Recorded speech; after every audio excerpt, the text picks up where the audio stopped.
Akala mo ba mali ang piloto kapag ang eroplano ay lumalapag ng pahilis? Hindi ito pagkakamali. Isa ito sa pinaka-advanced at pinaka-delikadong paraan ng landing, crosswind crab landing. Kapag malakas ang hangin na tumatama mula sa gilid ng runway, pwedeng itulak ng hangin ang buong eroplano palihis. Kaya imbes na diretso, itinututok ng piloto ang ilong ng eroplano papunta sa hangin. Mukha itong pahilis lumilipad pero kontrolado ang galaw. Sa yugtong ito, kadalasang pinapatay ang autopilot dahil mas mabilis magbago ang bugso ng hangin kaysa sa kayang i-correct ng system. Mano-manong kontrol ang kailangan.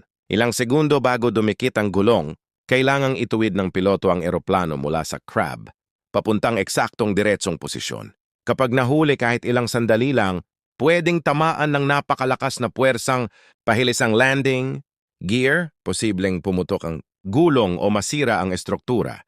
Kaya kapag nakakita ka ng eroplano na pahilis lumalapag, hindi iyon delikado, iyon ay ebidensya ng husay, timing at tapang ng piloto.